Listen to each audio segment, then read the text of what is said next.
I'll ask my panelists while we're waiting for people just to come in the room here, just a little time filler. What is the first thing you guys are going to do when this lockdown is over? Where are you going to go? What you going to do? I don't. Is it gonna end? I guarantee.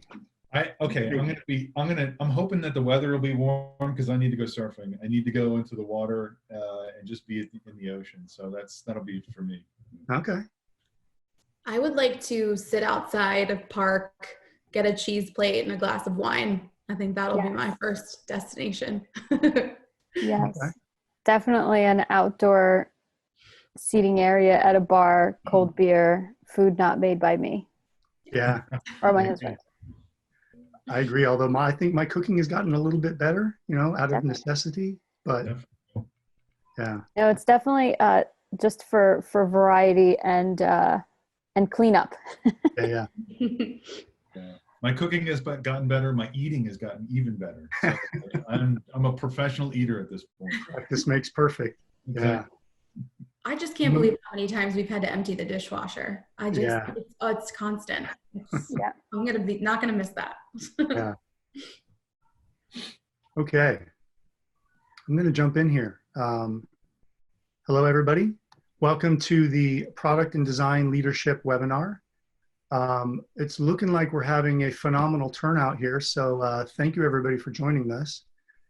This is going to be a first in a series of conversations where the goal is we're just going to try to gather some interesting people, have a casual conversation, and maybe work through some of our challenges together.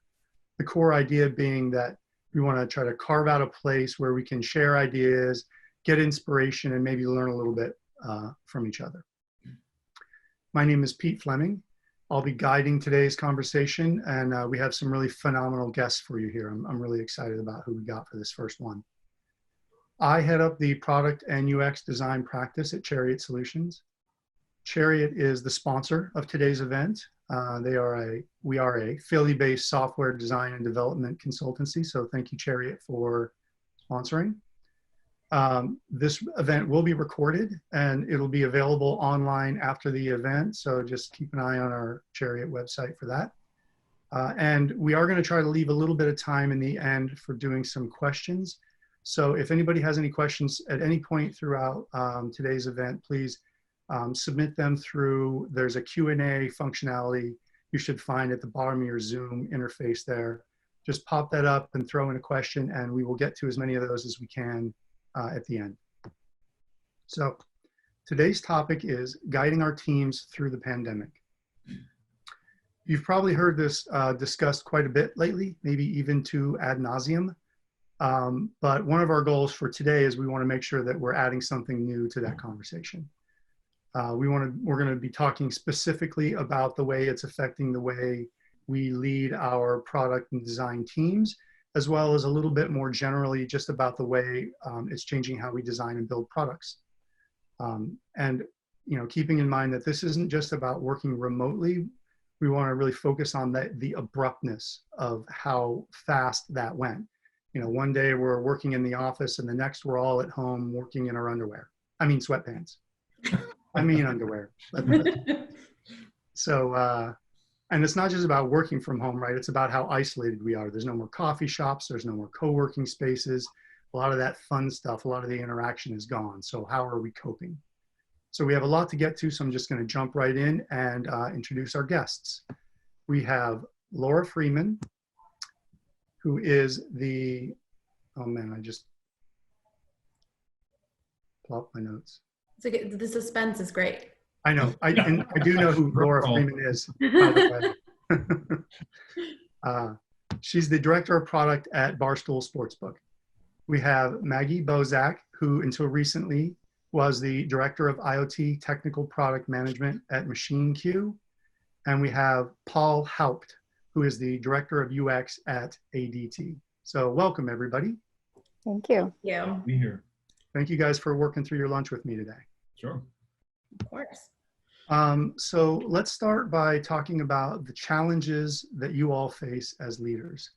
What do you think is like one of the biggest challenges and how have you been coping? Let's start with Maggie on this one. Um, Thanks, Pete. So I think the obvious answer is the drive-by discussions and conversations. And while Slack and Teams are useful for that, it's not quite the same level of interaction. And so what we've started doing to overcome that is to do video calls like this, as opposed to reaching out via Teams and Slack. Reach out and say, do you have a minute to talk? And it's one of those, it's a virtual walk by. And I found that to be really helpful. It still doesn't give me the whiteboard I always like to have, but we've improvised a little bit there as well. So I've always been a huge proponent of video conferencing and always thought people did entirely too much travel. So I feel very vindicated right now because I think it's working really well. That's great. Paul or Laura? Yeah, I think the biggest challenge I'm finding is the actual people part, not being around my team, not being around my colleagues, and not being around friends and other folks outside of my family. And I think from a product standpoint, as much as I'm a product person, as much as I build stuff, I don't do it alone. I do it with other people. And we went from working in a lab, working together, literally sitting next to each other and building stuff and breaking them down and ideating and working through things. And then all of a sudden we go remote. That physical presence is missing. And, not being around other human beings to kind of collaborate and do this, and having to do it remote is good for a certain point, but there's a loss that's there when you're not in and around other human beings. And I feel like it's from a psychological standpoint, it definitely impacts how you create stuff, how you talk about things, how you work through kind of those ideas. And I think to me that's been the biggest hurdle. Yeah, sort of similar. I think for me, it's been this professional, personal line that has been, completely sort of smeared and blurred since we all of a sudden are all at home, and now it's, kids in the background and everybody's dogs, and as a manager, you kind of want to respect that separation between you and your employees, but we're in this space now where we kind of have to be more empathetic and maybe a little bit more personal, but also trying to figure out which employee is comfortable with which conversation from a remote distance has been a little tough. So I think, to combat that challenge, I've just been kind of asking more questions, checking in more frequently, asking my team if they want to have one-on-ones, more one-on-ones. They don't have to, but just kind of, making sure everybody feels comfortable and cared for, even though maybe that's not, of course we care about our coworkers, but there's just something that's a little more distant when you're in the office. It's just, we're in the office, we're working, we're at home, we're home. Now those things have been, suddenly combined. And I think just trying to navigate that and make sure everybody, doesn't feel like micromanaged or too, paying too much attention to, but also, making sure they feel like I'm here if they need me. Yeah, I think that the thread that goes through all of those, and it was my knee-jerk reaction too when thinking about this question, is it's really all about the communication, right? Communication was super duper important before any of this happened, and it's just been even heightened more so now. It's too easy for things to get lost or for things to get misinterpreted or whatever. So I think the key right now is that we over-index on communication, and we do it to a point where we think it's too much, and we can always back off of it, but it's better than the alternative, I think. Yeah, I think too, with things like Slack and what have you, I mean, it's as effective as it is as a tool, it's pretty cold, Yeah. And I think Maggie had said it, like kind of like drive-by conversations, like having that organic communication goes a long way. And having communications through a video conference or through a Slack channel, it kind of dehumanizes a lot of it. And if we're building things for humans, and we are humans, those interactions get in many ways, I think, negatively impacted over time. And and I think that's a kind of a big thing that we kind of went into it. We don't really have a choice, but I think it definitely has a cost. Yeah. So do you guys feel like this has changed your leadership style or your approach or your tactics, or, what are you doing that we talked sort of conceptually about this, but what are you doing like tactically different as a leader now? Laura, how about let's start with you on this one. Yeah, I think, like I said, trying to keep those one-on-ones, even though sometimes it feel like we used to go out for coffee. I like taking my direct reports, for coffee for one-on-ones. It just makes it feel like a little different. You get out of the office. But so trying to kind of recreate that, making sure that it's time that we are talking to each other about work, but also not about work, if that's something that they need to talk about too. So, I never wanted to be a manager that micromanaged. But now I feel again, like I'm trying to have to walk that line a little bit, just because, I think that people will approach me if they need to, but I want to make sure that I'm asking them questions too. So, but it's also, just checking in more about deliverables and things that are due. We've had a couple situations, nobody's fault, but just all of a sudden it's been a week since we talked about something and we're like, where is this? Is this done? Who is working on this? It's in those conversations that you'd have in the office, you would kind of establish those things. So now we're just having to, be more tactical about discussing those things. I have a meeting every morning now with my product team. Every morning at 9:30, we talk for, up to a half an hour. We never did that before. So just kind of establishing those new kind of meetings and touch points, I think has been really helpful. Yeah, I agree. And also leaning heavier on things like Jira. Mm-hmm. And documenting things more clearly, which I think will end up being a benefit in the long run. But it does stifle the creativity a bit. But we are leaning on our tools more heavily than we have before, and using them to check in to say, where is this project? How are things going? And asking to keep those updates within the tool, because of the lack of the drive-bys, to ask, hey, what's going on with this project? And so I'm finding that those tools are more up to date and more informative, but it's definitely changed how we get a project done. Yeah. Prior to this, with my team, we did daily stand-ups, just the design team, before kind of like the larger stand-up on the daily routine with engineering. And we've transitioned that over into digital stand-ups every morning. But it's tough. It's hard to make it so that it's not transactional. And I think that's something that's important to think about. And in the past, when you're in the same room, you can have kind of like organic conversations, like, how are you doing? Like touching base, not necessarily on the work, but on the person and kind of where they are, where's their head. I'm finding it's definitely challenging to do that from a remote standpoint and not be transactional, or it feels sometimes very clinical. And that's definitely been a challenge. It's definitely a work in progress. But to you guys' points too, like, we created a Trello board that's just for our team, just to keep perspective around what we're doing per day, per week, per month, both short-term and long-term goals, things like that. So as we interface with things like Jira, we also have Trello as kind of like this kind of a smaller lift kind of visual. And we try to put some personality into it too, because it can't just be about work. It's got to also be about being human. Yeah, I agree. And there's one tool that I want to point out that I use, and I promise I'm not getting any kickbacks from this company, but I evangelize this thing wherever I go. It's called Miro, M-I-R-O. You guys may be familiar with it. It's an online whiteboard tool. I used it a lot even before, myself and my team used it a lot even before this, but of course we find ourselves relying on it even much more.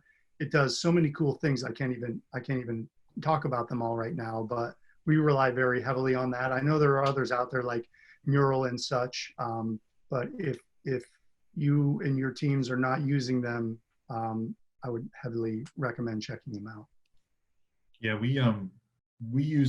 I've been using it since when it came out as real-time board. We started leveraging it in my past company, and it was a godsend. Like it it was great, and Yeah. people could contribute to it in real time, and it was a really great shareable environment. And we're using it now in my current team to document a larger project that we're working on. But it's just great to have as almost like this ongoing sandbox to just keep adding stuff to and talking through, and just it being this kind of brain dump, if you will. It works really well. Yeah. All right, so let's talk a little bit about the future. So for your individual organizations, when this is all over, and Paul, I promise it'll be over, what will go back to normal and what won't? Or maybe another way to ask it is, what will the new normal be? Paul?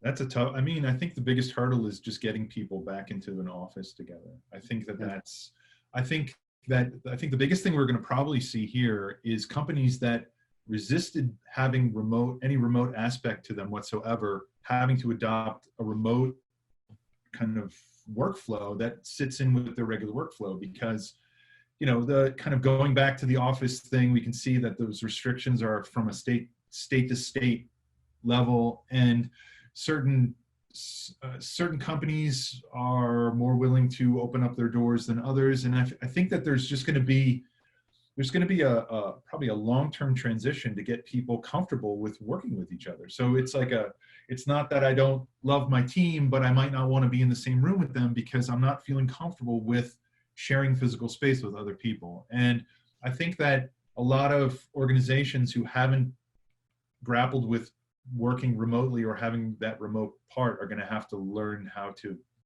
kind of shoehorn that into an existing structure and rethink kind of their workflows and their teams, their hiring, their their communications. So I think that's going to be kind of the biggest thing. Yeah, I think we're going to have to really kind of face that anxiety. Like there's really going to be no way around it. I mean, the same way that it's going to be hard to go, unfortunately for my business, to a football game for the first time, you know, it's also going to be hard to walk into an office for the first time. And I think, you know, maybe anticipating people wearing masks or wearing gloves or, you know, separating desks, or, you know, it's definitely going to, you know, I've been trying to tell myself a lot that we'll never go back maybe to normal, what we considered normal before. So I think kind of having that patience, and really, like I said, talking about that anxiety, I think I would have, I would maybe be inclined to say like, okay, we're back in the office now, so we're going to sort of reestablish these boundaries, or kind of not sort of dig into how people are feeling. I just don't think that's going to be possible. I think it's going to be a reality that we have to check in about it, and it could take, you know, could take a long time till people feel comfortable. Yeah. Especially large office buildings like the Comcast Tech Center. That is enormous, wide open space and thousands of people.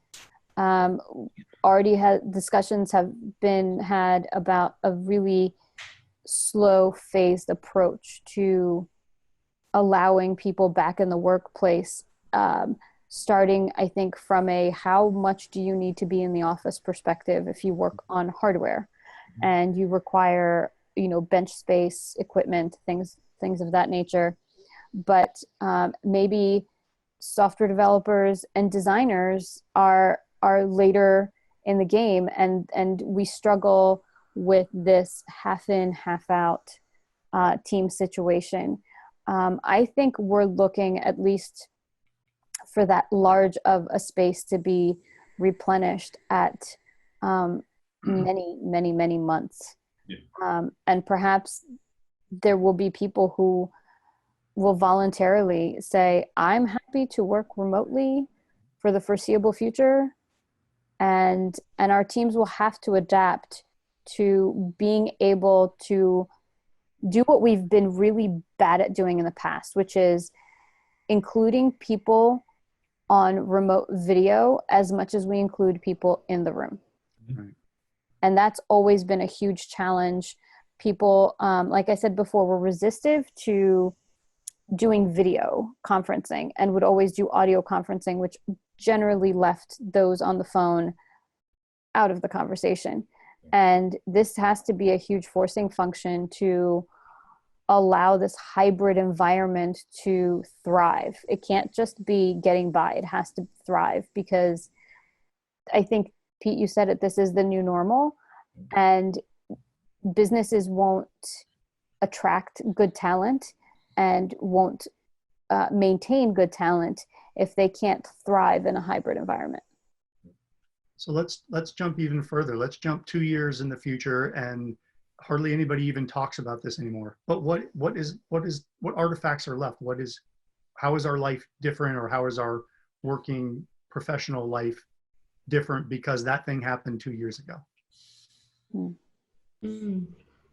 I mean, hopefully for me, like just talking like physically, from a physical point of view, I think there will be a lot more working from home. I think companies are going to find that, hey, this having a bunch of my workforce at home isn't as scary as I thought. Everybody was still getting their work done and communication was still happening. And like, that's from a physical point of view. From an emotional point of view, I'm actually pretty optimistic. You know, as I think all of our guests have talked about here, they're doing like more one-on-ones. They're carving out time in the beginning or the end of meetings to really ask people how they are, not the niceties like how you doing today, but like, really, are you okay? What can I do to help? And I think this is forcing us to have higher emotional intelligence. People are being more vulnerable with their coworkers, and you know, they're asking for help if they need it. They're sharing. I really hope that some of that sticks around for the long haul as well. I think too, Pete, I was thinking about this based on another topic, so I'll just jump in with it now, but I think it's forcing us to really focus on our customers.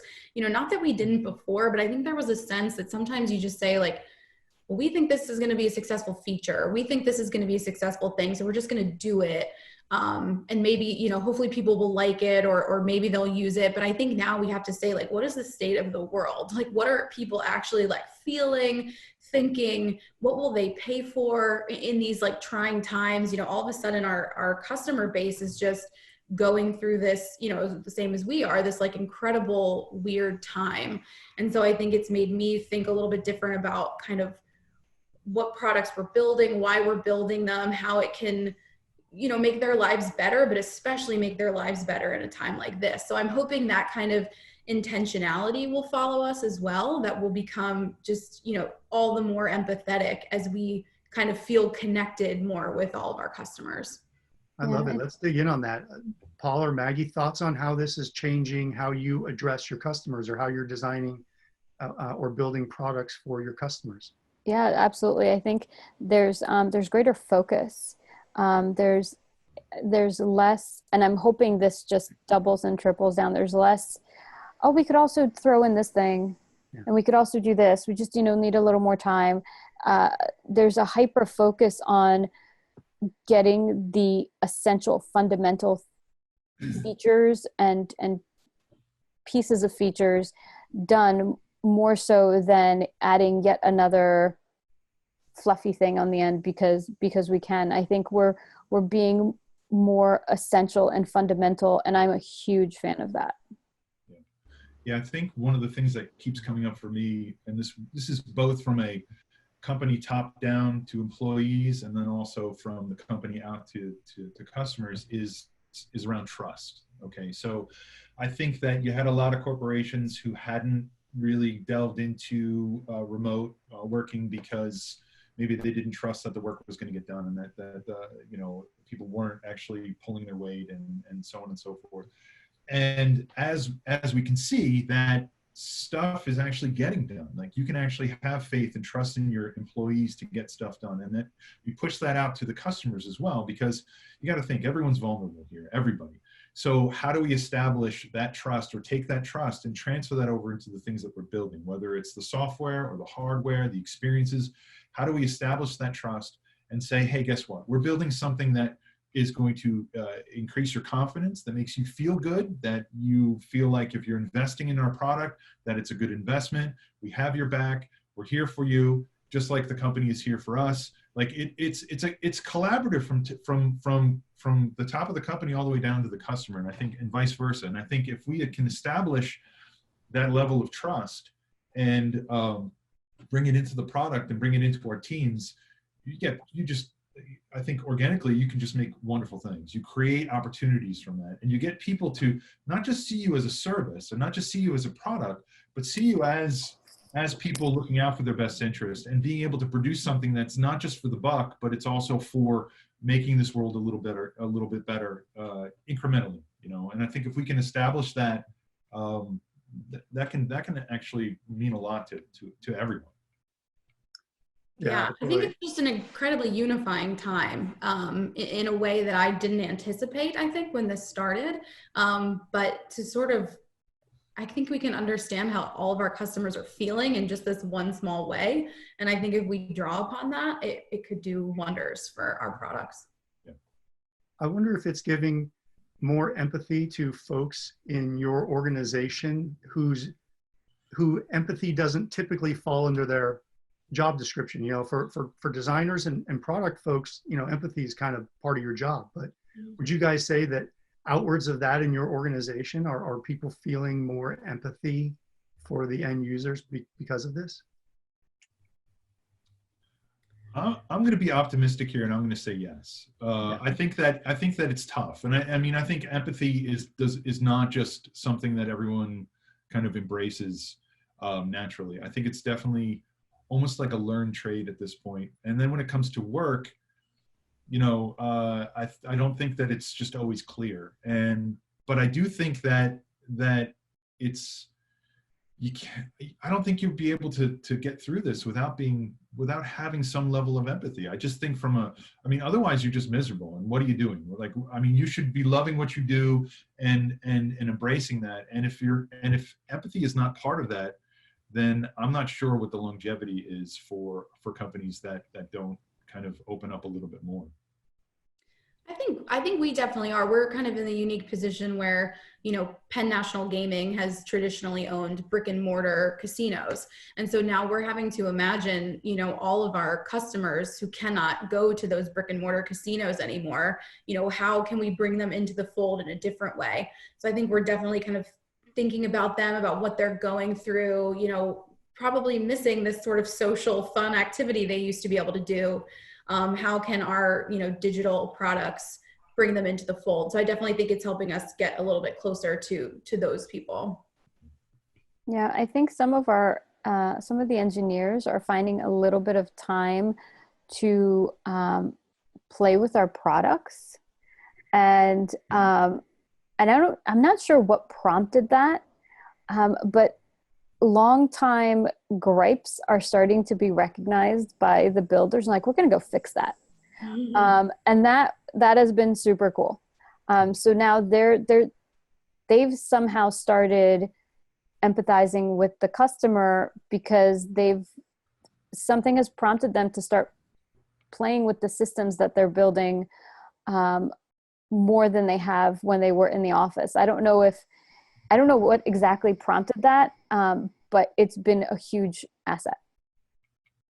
Yeah, I've seen that with some of the engineers I work with, and I'm wondering it's like a weird combo between that empathy, but also with, I guess it's in some ways you know, somewhat like kind of like isolation. You know, like you have the ability to kind of, you're on your own terms in some ways. You're in your own space. Now you can start to like open up a little bit and start to do some discovery and start to actually, you know, not just look at Jira for stories and tickets, but actually start to think about something larger and start to get into it. Because in many ways, like, what are you doing? Are you just going through and doing tickets, or are you an engineer? And are you like trying to kind of, push the envelope a little bit and start to think about how can we make this better?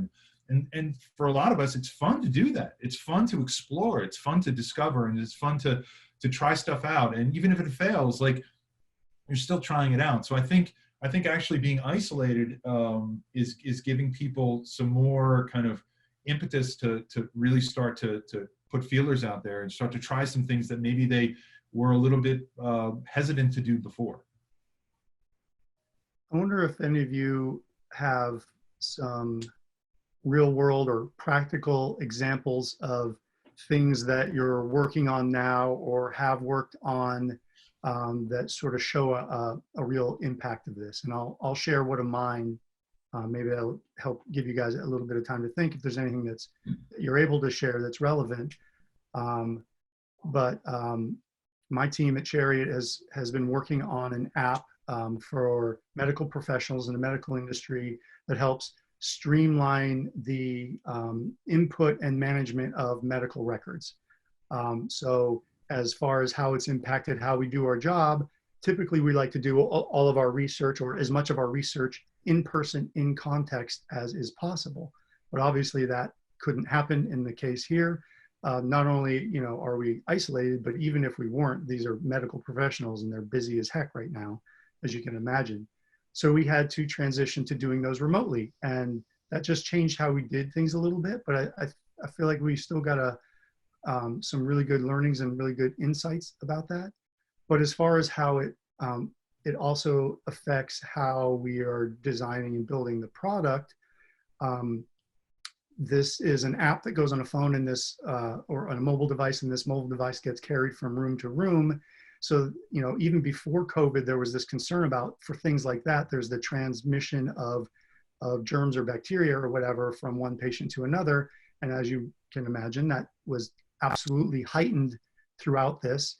And we expect there to be a long tail on that. And even after this is over, there's going to be a much more heightened concern to that. So it has physically changed some of the features we put in, or the way that the app gets used. So it's had a real impact on how we work and the way we design things. So do you guys have anything you can share that points to, that talks about either of those two aspects? And if not, that's okay too. Not as maybe helpful in this time, but we're building a sports betting app.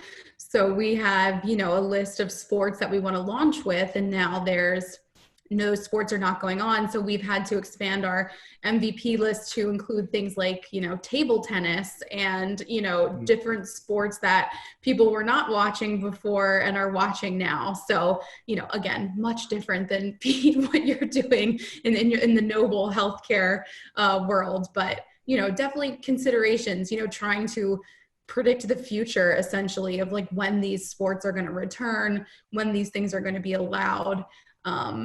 It is very much thrown a lot of our planning for a loop. We're still, full steam ahead, but we're trying to anticipate what the world's going to do so that our app can be successful. It's definitely difficult.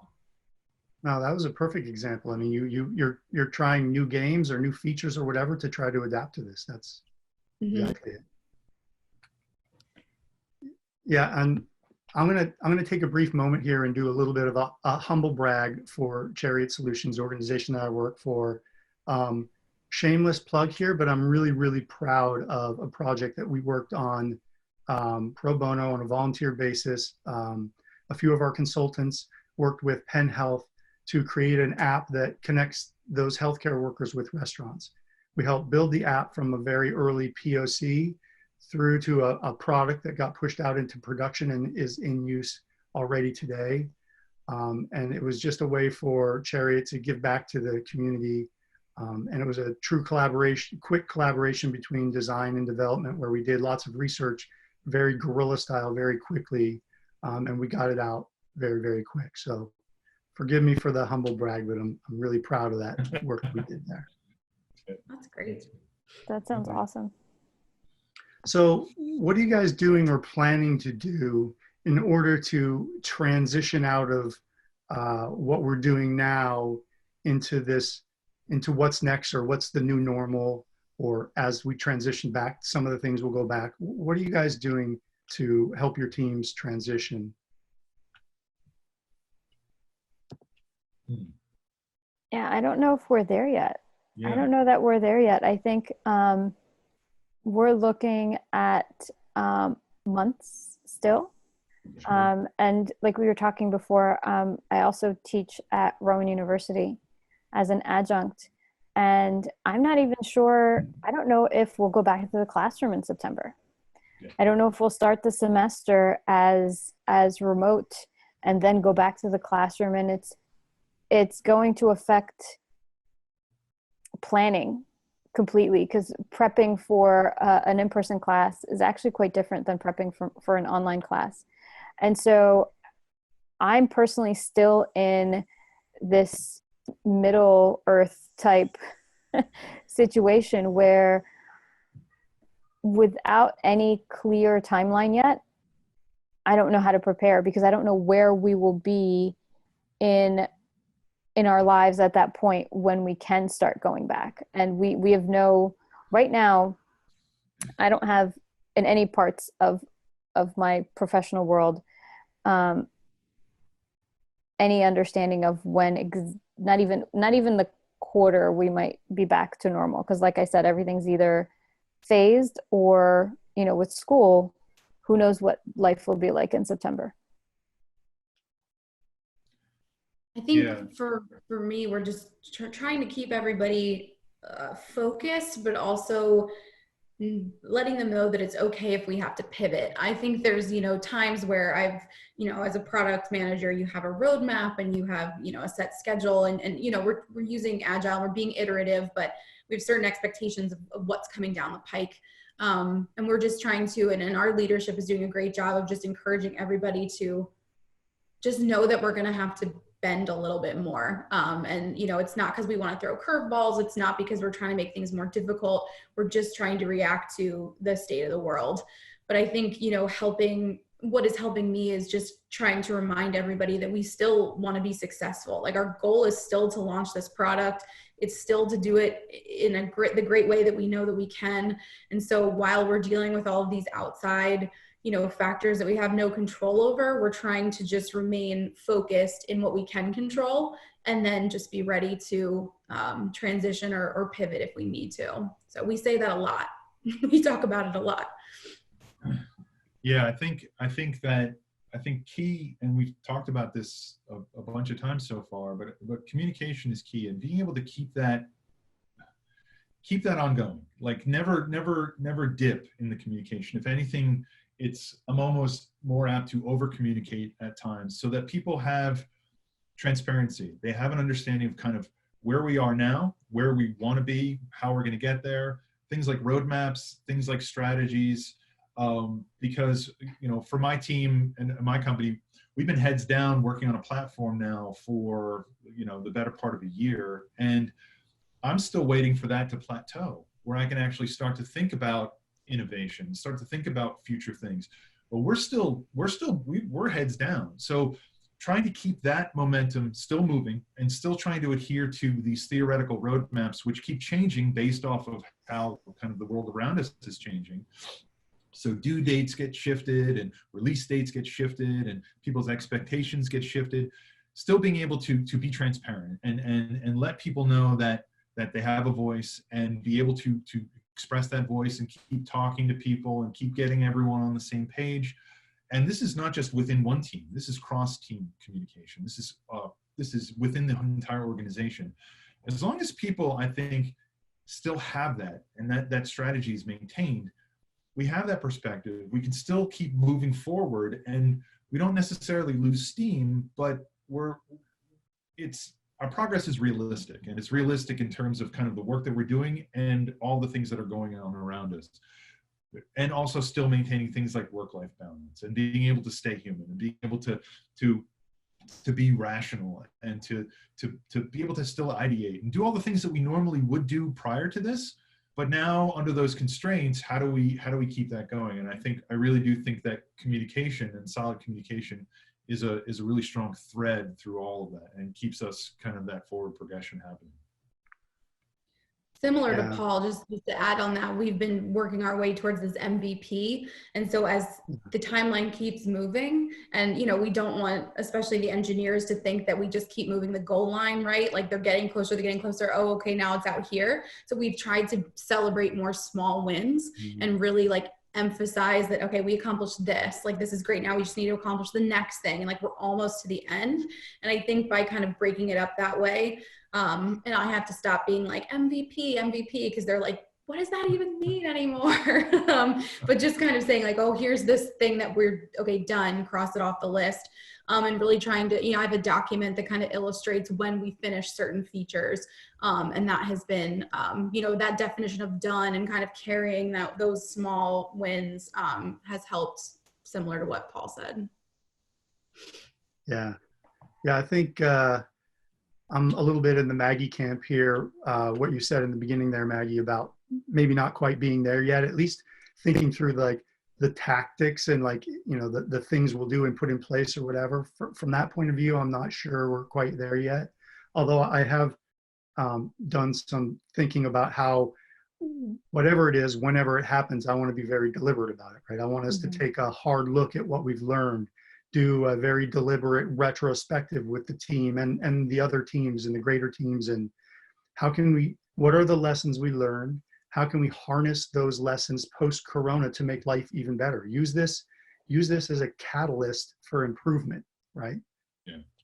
Yeah, I think that post-virus, if there is such a thing, is going to completely redefine retrospectives entirely. I mean, I think that most teams don't like doing retrospectives anyway, but I think this is almost like taking retrospectives to the next level and saying, how did we get through this? What did we do? How did we do it? What can we do better? And, the basics, but also just different perspectives around how did we do this together and what can we learn from that? And how do we continue to grow our team as that mentality actually kind of becomes a thing with us? One thing that is changed during all of this is, with the working at home and the being more introspective and everything, I found that I'm finding a lot more time to meditate, to journal, to take long walks and things like that. I think it's actually helped me mentally speaking, to get a little bit of that perspective and step back. Have you guys formed any new habits, anything that's changed for you because of circumstances? And I'm definitely, I was adaptable before, but I feel like I'm infinitely more adaptable now. I have a toddler running around at home, and ability to focus and do anything for more than 15 minutes at a time it feels like a feat.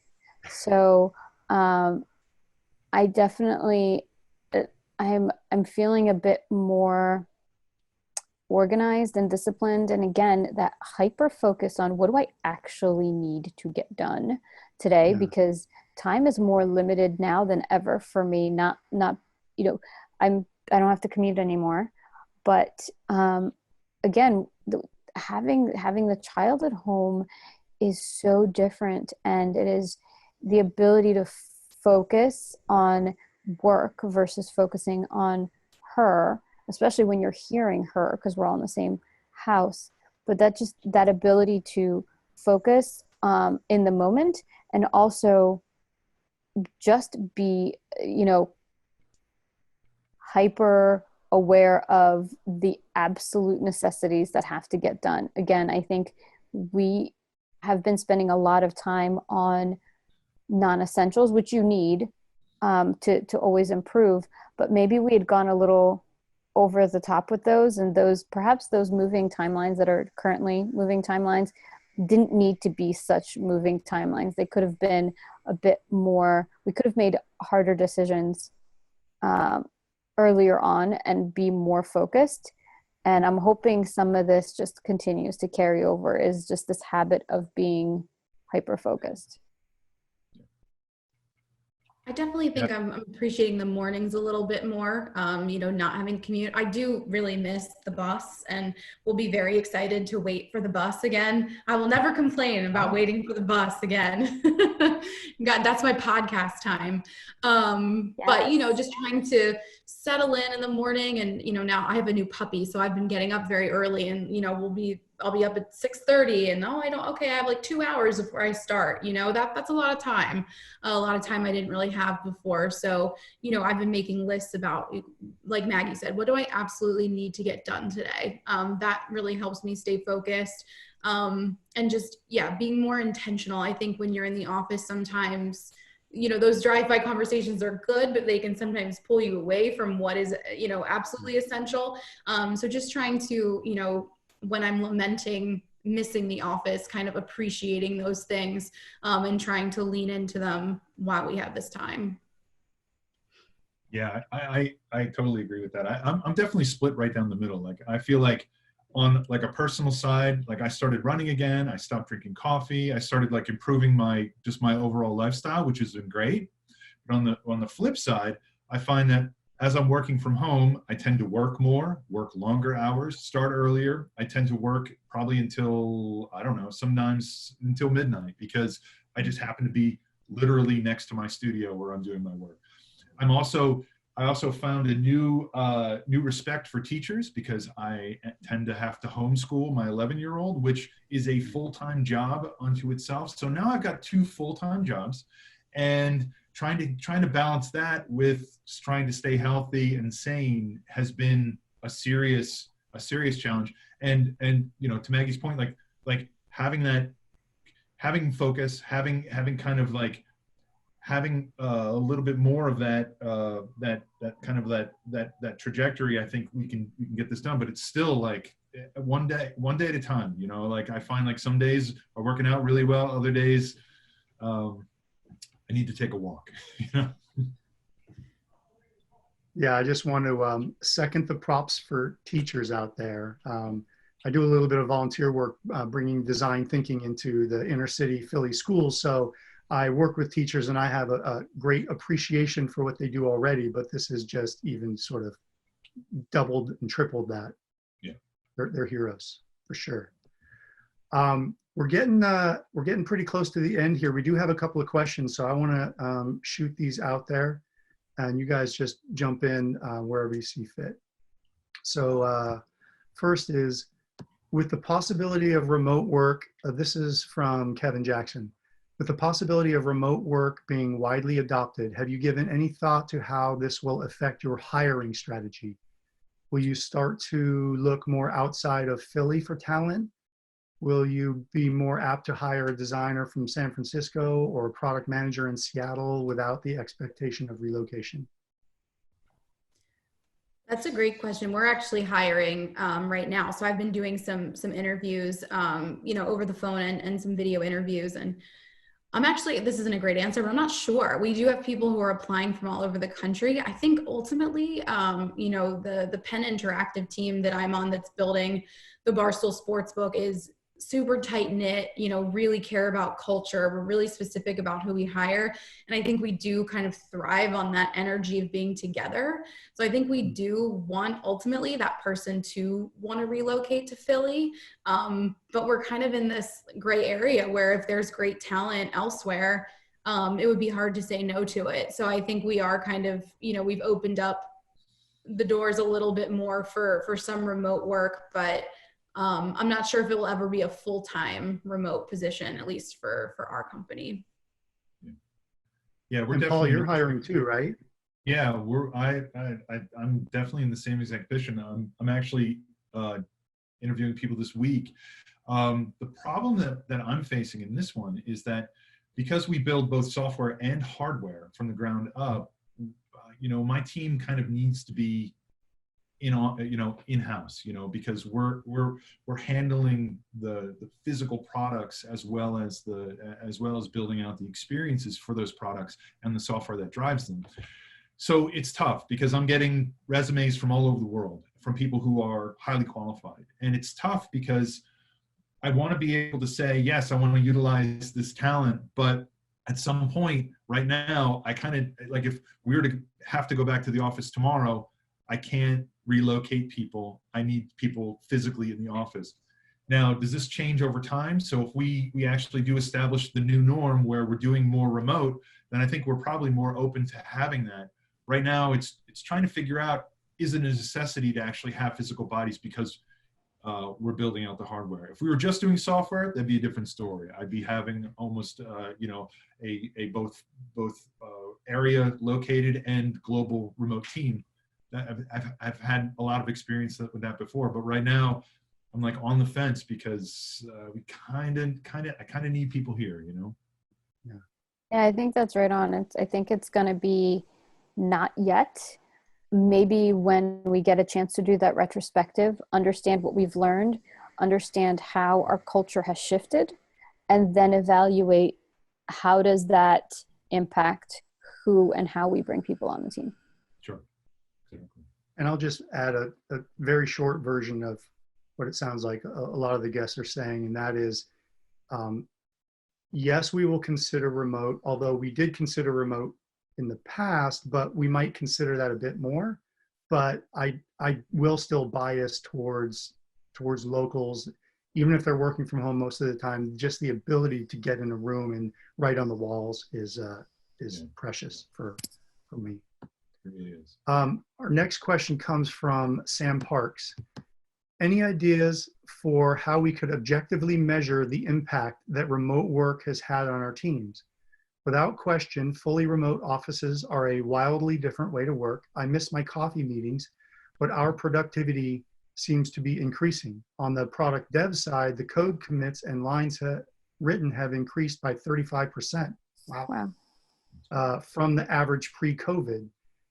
Maybe that's not sustainable. I'd love to hear from you guys on ways we could more objectively and properly measure our productivity. Maybe we don't need our drive-by conversations. Yeah, I'm wondering how much of that. What? Oh, go ahead, Maggie. Oh, I'm wondering how much of that is a temporary improvement, and only time will tell if that's a sustainable increase in productivity, or if some of the things we've talked about, like video conferencing feeling a bit transactional and the lack of the drive-bys. It's impressive. 35% is statistically significant. But I don't know if it's sustainable. And I think I'm so optimistic about the impacts of this disaster. I don't remember exactly who it was that said it, but you don't ever let a good disaster go to waste or a good crisis go to waste, I think. And I'm so optimistic that despite all the pain and challenges and the hardship that's happening right now, we are going to realize some really substantial benefits. How you objectively measure those, I think, is going to be told by history rather than in real time. Yeah, I think too, a side note on that is, you increase your productivity super high. And I think one of the things that needs to be kind of reconciled with that is, as you increase your productivity over time, your level of burnout also rises as well. Yeah.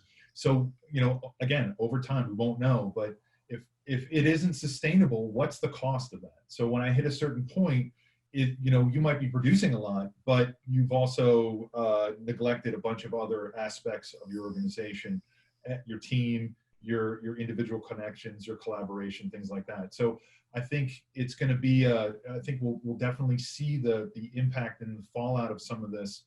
And maybe for some teams, you'll realize like, wow, you can actually keep it sustainable, but it becomes maybe its own remote team that's outside of a larger team. I think it's still a work in progress, most definitely. My gut reaction when reading that was, I was just going to say that, lines of code is not necessarily a good metric for good, but yeah. I also know Sam and his team, and so I'm sure every line is beautiful. It's the best code. Yeah. Okay, next question is, what skills do you think are most valuable for your team members to have for remote work? And this is from Michael Geis. What are the most valuable skills through this time, I'm sure? I mean, I think we talked a lot about obviously good communication, but I think like the self-starter mentality has been really important for my team. You have to want to reach out to people. You can't wait for people to reach out to you, or else things just won't get done. So kind of having that self-motivation or motivation from the team to, make that video call, have that short chat to get all the questions answered. We're still running down a lot of requirements on some final features for our MVP. And, it requires talks with design, talks with engineering, talks with other stakeholders. And, if you don't like to have conversations or make that effort, it wouldn't get done. So I think self-motivation is a big one. Yeah, I think self-motivation is huge. I think that the biggest challenge is how do you what's the impetus to self-motivate? And I think that's probably and then from leadership standpoint, how do you motivate your team? You know, how do you keep them communicating? Because I truly believe that communication is the foundation. And I think, but that you know, being able to motivate your team and keep them on track, but also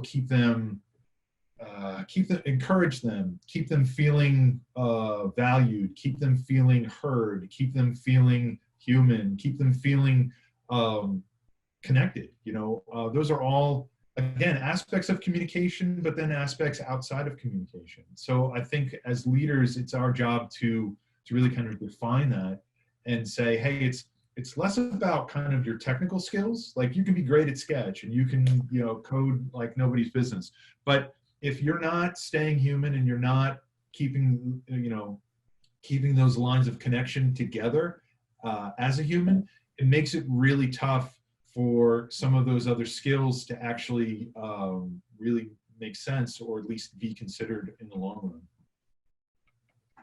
So looks like we're creeping up on our time here. We do have one or two more questions, which I apologize we're not going to be able to get to here. But I just wanted to do a wrap up here and let everybody get back to working. So a couple things. Keep an eye out for our next installment. This is going to be a series, so just keep an eye on the Chariot website or wherever you found this the first time. Please offer as much feedback as you like. I'd love to hear what you guys all think about this. Questions, comments, smartass remarks, whatever you got, shoot them at me. You can hit me up on LinkedIn. You can email me at pfleming@chariotsolutions.com. If you have topic ideas, whatever it is, please hit me up. So I just wanted to close it out one final time by saying thank you all for spending your lunch with us today. Thank you again to our wonderful speakers, Maggie, Paul, and Laura. Thank you guys. And thanks to Chariot Solutions for sponsoring the event. So everybody, Thank please. you, Pete.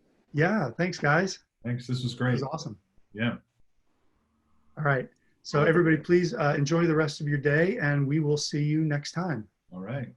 Bye. Take it easy. Bye. Bye, guys.